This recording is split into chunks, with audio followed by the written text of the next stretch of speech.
ঘরে অসুস্থ মা ভাই বোন যখন কান্নাকাটি করে খাওয়ার জন্য কিছু পায় না, তখন আমার খুব খারাপ লাগে।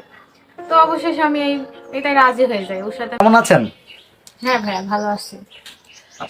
আচ্ছা, বিষয়টা হচ্ছে আমরা যে আজকে আপনার একটা ইন্টারভিউ নেওয়ার জন্য আপনার সাথে আগে থাকতে কথা বলে নিয়েছি। আমাদের যে ইউটিউব চ্যানেলে আপনাদের ইন্টারভিউ নেওয়া হয়, অনেকে ভেবে থাকে এগুলো সাজানো গল্প বা বা আমরা এগুলো সাজিয়ে বানিয়ে তৈরি করে থাকি। তো আসলে আপনার মুখ থেকে আমরা জানতে চাচ্ছি, এগুলো কি সাজানো গল্প? আপনার কি মনে হয়, নাকি আমরা আপনার বাস্তব জীবনের চিত্রগুলো তুলে ধরতে যাচ্ছি, কোনটা? অবশ্যই বাস্তব জীবনের গল্পই তো আমি বলতে যাচ্ছি। যাই হোক, আপনার সুখ দুঃখের গল্পগুলো আমরা জানতে চাই, এবং আপনি এই জগতে কিভাবে এসেছেন এটা দয়া করে আমাদের দর্শকদেরকে একটু জানানোর চেষ্টা আমরা করছি, আপনি বলবেন। তো আপু, আপনি এই জগতে কেন এসেছেন একটু জানতে চাই আপনার কাছে। অভাবের কারণে। অভাবের কারণে মানে অভাবটা কেমন? মানে আপনার সংসার মানে আপনি কি বিবাহ করেছিলেন এর আগে? না ভাই, আমি বিবাহ করিনি। আচ্ছা, আপনি বিবাহ করেন নাই, তারপর আপনাকে এই জগতে আসতে হয়েছে। জি, তাহলে তো আপনার যখন আমি ইন্টার পাস করি তখন আমার বাবা মারা যায়। আচ্ছা তারপরে বিভিন্ন জায়গায় আমি চাকরির জন্য ইন্টারভিউ দিতে যাই। ঘরে অসুস্থ মা, ছোট ছোট দুইটা ভাই বোন আছে, তারা পড়াশোনা করে, তাদের খরচ চালানো, খাওয়া দাওয়া। তো আমি সবার কাছে ইন্টারভিউ নিতে যাই, তো সবাই আমার কাছে বাজে প্রস্তাব দেয় যে চাকরি দেবো, ঠিক আছে, আমার সাথে থাকা লাগবে, আচ্ছা আচ্ছা আচ্ছা আমার সাথে খারাপ কাজ করা লাগবে। তো আমি বিভিন্ন জায়গায় যাই, তো প্রত্যেকটা জায়গায় একই কথা বলে যে আমি ওই সব জায়গার থেকে চলে আসি। আসার পরে আমার এক বান্ধবীর সাথে মানে পরিচয় হয়। তো ও ছিল খারাপ লাইনে, আমি সেটা জানতাম না। তার মাধ্যমে পরিচয় হয়, তার কাছে আমি আমার আমার অভাব দেখে সে আমার বলে যে তুই দেখ, বিভিন্ন জায়গায় যাচ্ছিস, চাকরির জন্য ইন্টারভিউ নিচ্ছিস, তো সবাই তোর বাজে প্রস্তাব করছে, আর আমি তোর একজনের সাথে পরিচয় করে দিচ্ছি যেখানে তুই এক নাইট থাকলি 5 থেকে 10 হাজার টাকা পাবি। আচ্ছা আচ্ছা।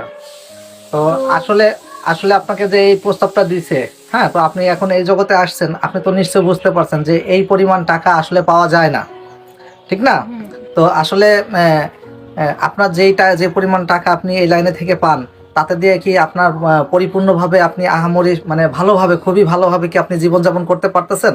না, এটা আসলে আরো নিজের সম্মান ইজ্জত সবকিছুই চলে গেল। আচ্ছা, সবকিছু চলে গেছে। হাজার এখন যদি আমি ভালো হই তবু মানে একই কথা যে ও খারাপ ছিল।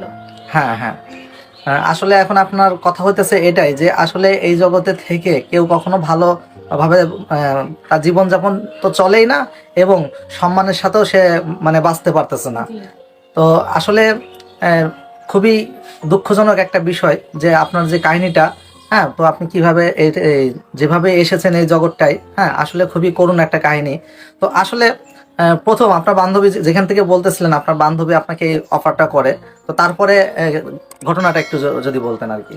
তারপরে ও আমাকে আমি বলি, আমি প্রথমে রাজি হইনি, কারণ যেখানে চাকরির ক্ষেত্রে আমি রাজি হচ্ছিলাম না। তারপরে আমি ওর বলি, দেখ, একটা মেয়ের ইজ্জত মানুষের কাছে দিয়া একটা স্বামীর কাছে কিন্তু আমরা কি দেবো, সে আমার ভরণ পোষণের সব দায়িত্ব নেবে, কিন্তু আমাদের মেয়েদের দেওয়ার মতো কি আছে এই ইজ্জতটা, এটি স্বামীর আমানত। তো ও আমার বলছে, শোন, পেটে অভাব, ঘরে ভাত নেই, তো এই সম্মান দিয়ে কি করবি? তুই না খেয়ে থাকলি, আশেপাশে কেউ দেখবে না। তো ও আমার অনেক করে বোঝায়। তারপরে ওর সাথে আমি বলে, আচ্ছা ঠিক আছে, আমি পরে দেখছি ব্যাপারটা। ঘরে অসুস্থ মা ভাই বোন যখন কান্নাকাটি করে খাওয়ার জন্য কিছু পায় না, তখন আমার খুব খারাপ লাগে। তো অবশেষে আমি এটাই রাজি হয়ে যাই, ওর সাথে আমি দেখা করি। তো ও আমাকে একজনের কাছে নিয়ে যায়। সে আমার দেখে বলে, মেয়েটা তো দেখতে শুনতে ঠিক আছে, চল বিয়ে। তো তার 2 দিন পরেই আমার একটা মানুষের কাছে পাঠাই দেয়। সে 10 হাজার টাকা কন্ট্যাক্ট করে, কিন্তু আমাকে দেয় মাত্র 4 হাজার টাকা। আচ্ছা, মানে 10,000 টাকা কন্ট্যাক্ট করে কি আপনার এই বান্ধবী? বান্ধবী নাই, বান্ধবী যার কাছে নিয়ে যায়, আচ্ছা আচ্ছা মানে এরা দুইজনই দালাল, আমি আচ্ছা আচ্ছা জানতাম আচ্ছা না। আচ্ছা তো ওরা দুইজন আমার 4 হাজার টাকা দেয়, ওরা বাদ বাকি টাকা সব নিয়ে নেয়, আচ্ছা কিন্তু আমি এটা জানতাম না। আচ্ছা। তো আচ্ছা, যাই হোক, আপনি প্রথম অবস্থায় মোটামুটি তারপরেও একটু ভালো 3,000 4,000 করে পাইছেন। এখন তার সেই পরিমাণ পান না, তাই না? না, এখন কি রেট কি আরো আরো কমে গেছে? জি, আর যেহেতু আপনি প্রথম অবস্থায় ছিলেন সেই হিসাবে অনেক টাকা মোটামুটি পাইছেন। তো এখন আপনি খুব করুণ অবস্থায় আছেন, আপনি আমাদের কাছে বললেন। তো আসলে যদি আমাদের এই ভিডিওটা দেখে যদি কোনো ভাই মানে অনেক ধরনের ভাইরা দেখে, ভাই বোনেরা ভিডিওগুলো দেখে, যদি এমন কেউ সহৃদয়বান ব্যক্তি যদি আপনাকে পছন্দ করে আপনাকে সুন্দর একটা জীবন আপনাকে দিতে চায়, তাহলে কি আপনি কি এই জগৎটা ছেড়ে ভালো জগতে যাবেন? আপনি কি বলেন? জি, অবশ্যই যাব। অবশ্যই যাবেন। তো যদি সে আপনাকে যেভাবে বলবে আপনি কি সেভাবে চলতে পারবেন? জি, পারবো না কেন? আচ্ছা, ঠিক আছে।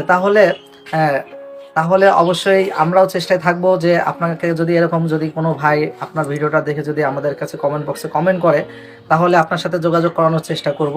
তো আর অবশ্যই আপনাকে একটা কথা বলি, যদি এমন কেউ থেকে থাকে এরকম কেউ যদি অফার করে, তাহলে অবশ্যই আপনি তাদের কথা মতো চলবেন এবং আমরা চেষ্টা করব তাদের সাথে আপনার যোগাযোগ করিয়ে একটা বিয়ে শাদীর ব্যবস্থা করে দিব। হ্যাঁ, তো আসলে এই জগৎটা কখনোই ভালো হয় না, মানুষের চোখে সবসময় খারাপ, সমাজের চোখেও খারাপ। তো সেই ক্ষেত্রে অবশ্যই আপনারা একটু যদি চিন্তা করেন আপনি, তাহলে অবশ্যই আপনার সমাধানটা চলে আসবে। তো প্রিয় দর্শক, আসলে আমরা আপুর কথাগুলো শুনলাম, খুবই ভালো লাগলো। অনেক কষ্টের দায়ক কথা। আসলে এই জগতে কেউই আসতে চায় না।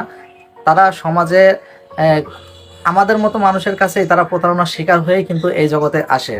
তো আমরা চেষ্টা করব তাকে যে কোনোভাবেই যদি পারি তাকে ভালো আলোর পথে নিয়ে যাওয়ার জন্য। তো আর যারা যারা প্রতিনিয়ত এইভাবে মানুষকে ধ্বংসের পথে ঠেলে দিচ্ছেন, আশা করি আমাদের এই ভিডিওটা দেখার পরে তারা এই ধরনের কাজটা আর করবেন না। সবাই চেষ্টা করবেন যেন মানুষগুলো খারাপের দিকে না যেয়ে ভালোর পথে যায়। তো আমরা নতুন কোনো এপিসোড নিয়ে আপনাদের সামনে আবারও হাজির হব। সেই পর্যন্ত ভালো থাকবেন, সুস্থ থাকবেন। ধন্যবাদ সবাইকে।